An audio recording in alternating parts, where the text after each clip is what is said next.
Isaiah chapter 4 and 5. In that day few men will be left alive. 7 women will fight over each of them and say, "Let us all marry you. We will provide our own food and clothing. Only let us be called by your name so we wouldn't be mocked and old maids." But in the future, Israel, the branch of the Lord, will be lush and beautiful, and the fruit of the land will be the pride of its people. All those whose names are written down, who have survived the destruction of Jerusalem, will be the holy people. The Lord will wash the moral faith from the women of Jerusalem. We will cleanse Jerusalem of its bloodstains by a spirit of judgment that burns like fire. Then the Lord will provide shade for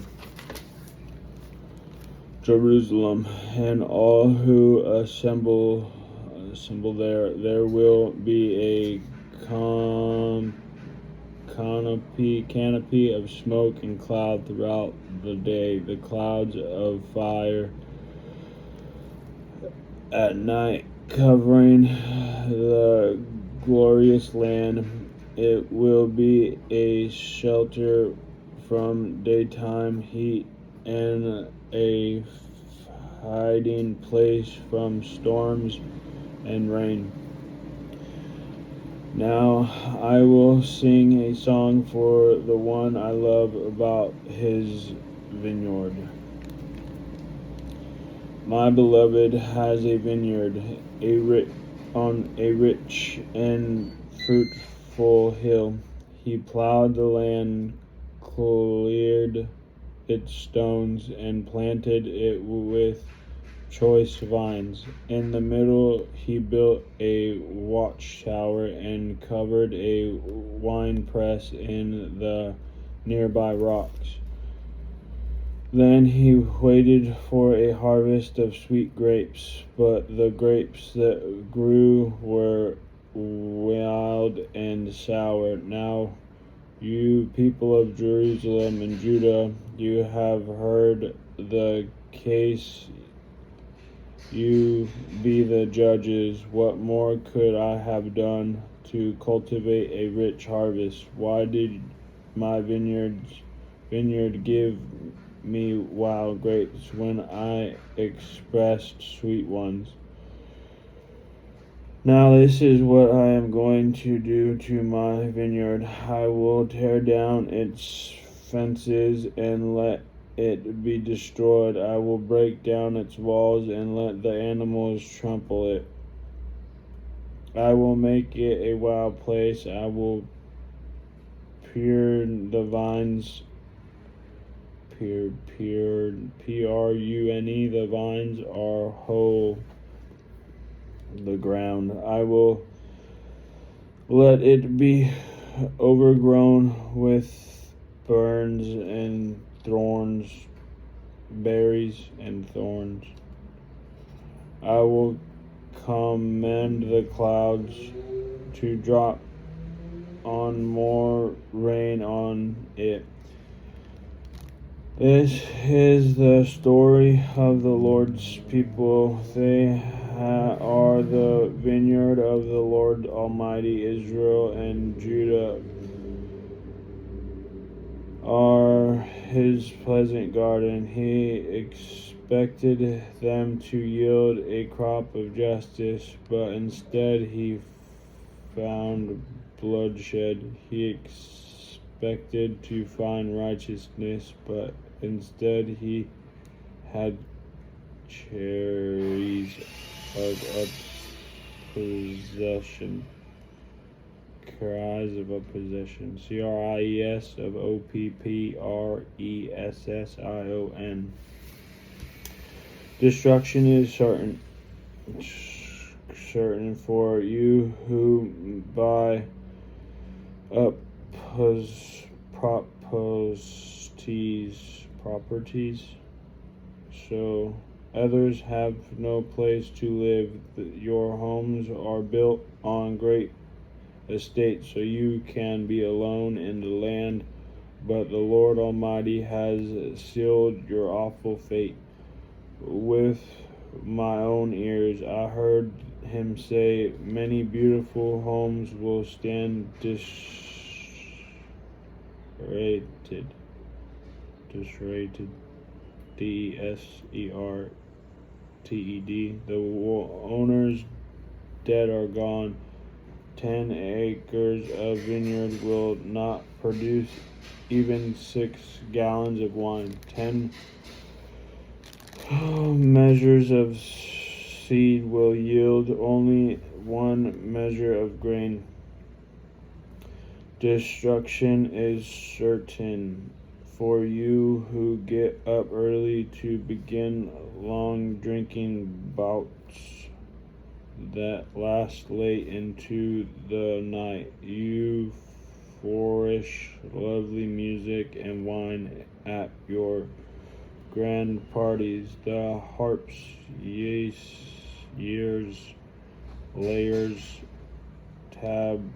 tabourines, and flutes are superb. But you never think about the Lord to notice what he is doing. So I will send my people into exile far away, because they do not know me. The great and honored among them all will starve, and the common people will die of thirst. The grave is lacking its crops in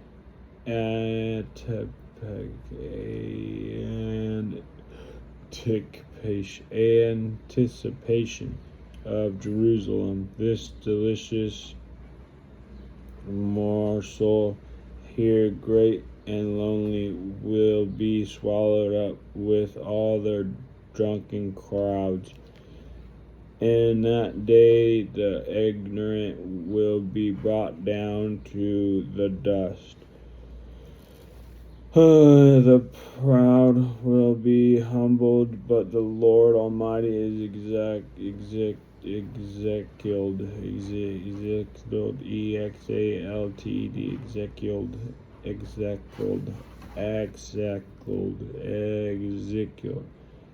Exalted by his justice. The holiness of God is displayed by his righteousness. In those days flocks will feed among the ruins, lambs and kids will pasture there. Destruction is certain for those who drag their sins behind them, tied there with cords of fleshhood. They even mock the Holy One of Israel and say, hurry up and do something quick. Show us what you can do. We want to see what you have planned. Destruction is certain for those who say that evil is good and good is evil, that dark is light and light is dark, that bitter is sweet and sweet is bitter. Destruction is certain for those who think they are wise and consider themselves to be clever. Destruction is certain for those who are heroes when it comes to drinking, who boast about all the liquor they can hold. They take bribes to prevent justice. They let the wicked go free while pleasuring the innocent. Therefore they will all despair like burning stew. Their roots will rot and their flowers wither, for they have rejected rejected the law of the Lord Almighty. They have despised the word of the Holy One of Israel. That is why the anger of the Lord burns against his people. That is why he has raised his fists to crush them. The hills tremble, and the rotting bodies of the people are thrown as garbage into the streets.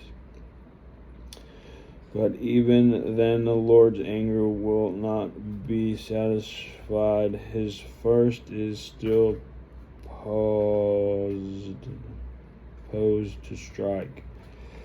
He will send a signal to the nations far away. He will whistle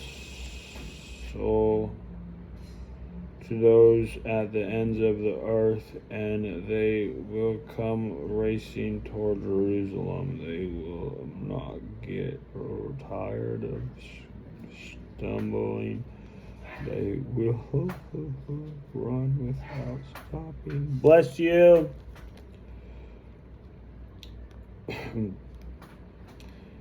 Stopping for rest or sleep. Not a belt will be loose, not a sandal thong broken. Their arrows will be sharp, and their bows ready for battle. Sparks will fly from their heroes' hooves at the wheels, and their chariots spin like the wind, roaring like lions. They will pounce on their prey. They will seize my people and carry them off into captivity, and no one will be there to rescue them. The enemy nations will growl over their victims like the roaring of the sea. A cloud of darkness and sorrow will hover over Israel. The clouds will blot out the light.